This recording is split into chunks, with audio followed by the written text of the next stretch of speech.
Hi, and welcome to Scenario, your partner in mental wellness. Here on our channel, we share educational, insightful, and science-backed content to help you understand your mental health and take meaningful steps toward a more balanced life. If you're ready to learn, grow, and take control of your wellness journey, let's jump right in. Today, we're diving into something that so many of us deal with, but we don't even have a name for it: fragmented sleep. You know that feeling, right? When you're just tired all the time, even though you swear you're getting enough hours in bed. Seriously, does this sound familiar?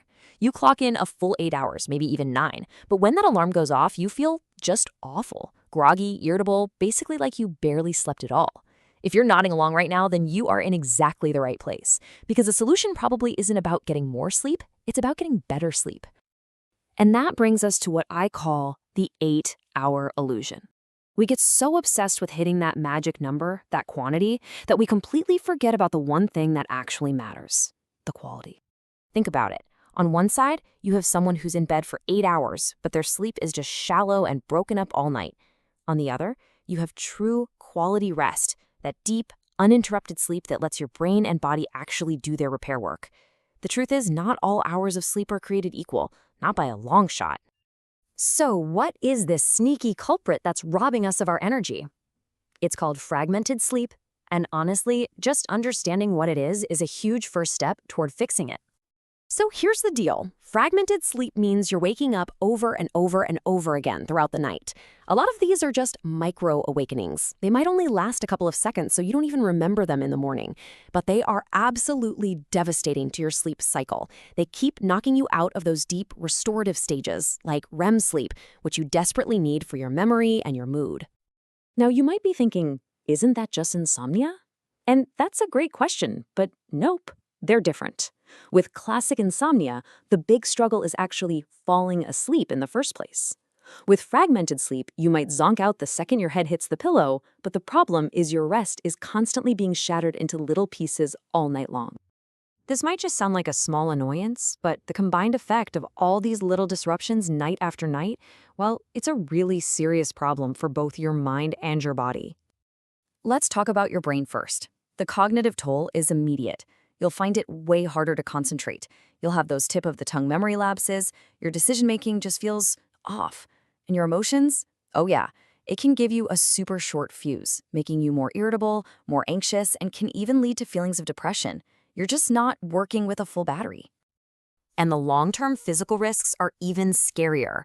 We're talking about a higher risk of heart problems, messed up blood sugar that can lead to type 2 diabetes, a weaker immune system, meaning you get sick more often, and even weight gain. This is absolutely not something to just brush off. And you know, for anyone out there who deals with chronic pain, this creates a particularly cruel feedback loop. When you're sleep deprived, your pain threshold drops, so everything hurts more. But then, of course, the pain itself makes it impossible to get good sleep, which makes the pain worse, and around it goes. It's a vicious cycle that can feel impossible to escape. Okay, so we've established it's a real problem. But to fix it, we have to play detective for a minute and figure out what's actually causing all these disruptions in the first place. And they usually fall into a few key categories. First up, let's talk about underlying medical conditions. Sleep apnea is a huge one. That's where you literally stop breathing for short periods, which forces your body to wake up to catch its breath. Then there's restless leg syndrome, or RLS, that irresistible urge to move your legs that can drive you crazy at night. And of course, chronic pain from things like arthritis is a massive disruptor. Even some medications, like certain antidepressants, can interfere with sleep. Next, we gotta look at our own habits and our environment. An all-over-the-place sleep schedule is a classic sleep wrecker. Scrolling on your phone in bed? That blue light is telling your brain it's time to be awake. And it goes without saying that a bedroom that's too noisy, too bright, or too hot is basically an invitation for bad sleep.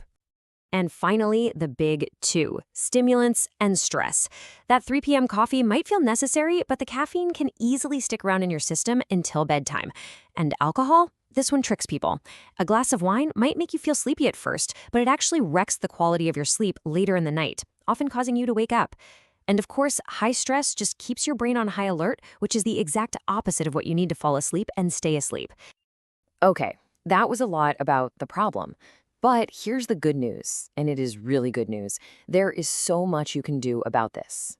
So let's shift gears and start building your personal toolkit for getting that deep, restorative sleep you deserve.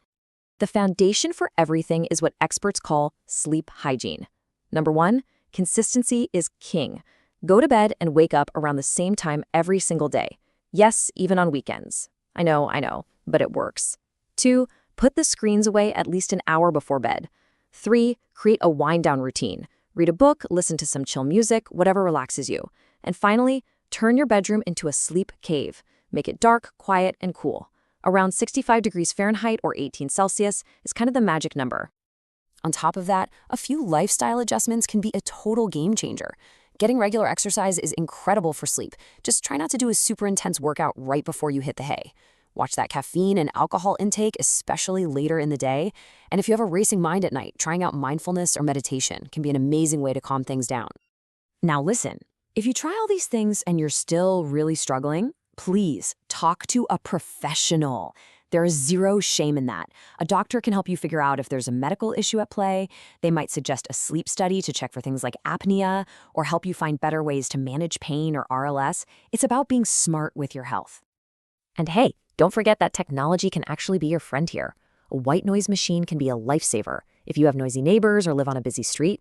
And while sleep tracking apps aren't perfect medical devices, they can sometimes give you some really interesting clues about how your daily habits are affecting your nightly rest.